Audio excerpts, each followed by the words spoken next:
পাকিস্তান বিশ্বকাপে ভারতের সঙ্গে ম্যাচ খেলবে না। 15 ফেব্রুয়ারি ম্যাচ বয়কট করলো, হিন্দুস্তান টাইমস বলছে, অন্যান্য সংবাদ মাধ্যম বলছে। তো পাকিস্তানের জন্য এবারের বিশ্বকাপ হচ্ছে হাইব্রিড মডেলে। শ্রীলঙ্কায় হওয়ার কথা না, পুরো টুর্নামেন্ট ভারতে হওয়ার কথা। শুধুমাত্র এই পাকিস্তানের জন্য বিশ্বকাপ শ্রীলঙ্কায় দেওয়া হলো একটা গ্রুপের খেলা। কিন্তু সেই পাকিস্তান বলছে ভারতের সঙ্গে ম্যাচ খেলবো না। এখনো আইসিসির কোনো খবর আসেনি, হয়তো আগামীকাল আসবে। কিন্তু বিষয় হলো পাকিস্তান সরকার কি সিদ্ধান্ত নিচ্ছে, ভারতের সঙ্গে ম্যাচ খেলবো না। আর অপারেশন সিন্দুরের পর ভারতবর্ষের অধিকাংশ জনগণ তারা বলেছিল পাকিস্তানের সঙ্গে ম্যাচ না, কিন্তু ভারত সরকার ক্রিকেটকে ছাড়পত্র দিয়েছিল। চ্যাম্পিয়ন্স ট্রফি খেলেছে, এশিয়া কাপ খেলেছে। তখন ভারত সরকার কেন পাকিস্তানের সাথে বলেনি যে ম্যাচ খেলবো না? আজকে পাকিস্তান বলছে ভারতের সঙ্গে খেলবো না। আজকেই পাকিস্তান ভারতের কাছে হেরেছে বিশ্বকাপে, আন্ডার-19 বিশ্বকাপে পাকিস্তান ছিটকে গেছে, ভারত সেমিফাইনালে পৌঁছে গেছে। আজকেই ম্যাচ হলো ভারত পাকিস্তানের। গত 6 মাসে 10 বার ভারত এবং পাকিস্তানের ক্রিকেটে ম্যাচ হয়েছে, কিন্তু এবার বিশ্বকাপে কেন পাকিস্তান বয়কট করলো? এবার কি হবে? আইসিসির কামাই উপার্জন, রেভিনিউ কি করে আসবে? ব্রডকাস্টার টাকা কি করে কামাই করবে? তাহলে কি এই টুর্নামেন্ট এবার ভারতে আসবে না শ্রীলঙ্কায় হবে গ্রুপের খেলাগুলো?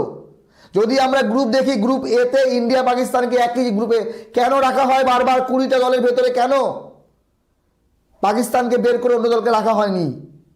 সবাই জানে আইসিসি নাকি বেশি উপার্জন করে ভারত পাকিস্তান ম্যাচ থেকে। তাহলে সেই ম্যাচ না হলে উপার্জনের কি হবে?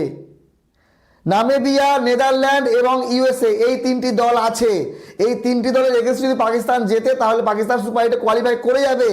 যদি সেমিফাইনাল ফাইনালে পাকিস্তান ভারত আবার মুখোমুখি হয়, তখন কি পাকিস্তান বলবে যে না খেলবো না, বিশ্বকাপ বয়কট করলাম? এবারে 2026 বিশ্বকাপের রঙ্গমঞ্চ চলছে। নতুন দল আসছে, কোনো দল বেরিয়ে যাচ্ছে, কোনো দল ম্যাচ বয়কট করছে। তো আমি মনে করি পুরোপুরি আইসিসির ব্যবস্থাপনায় ঘাটতি ছিল। তা না হলে এইভাবে ভারতের একটা টুর্নামেন্ট কি করে শ্রীলঙ্কায় চলে যায়? পাকিস্তানের জন্যই গেছে। টি-20 বিশ্বকাপ কে পরিচালনা করছে?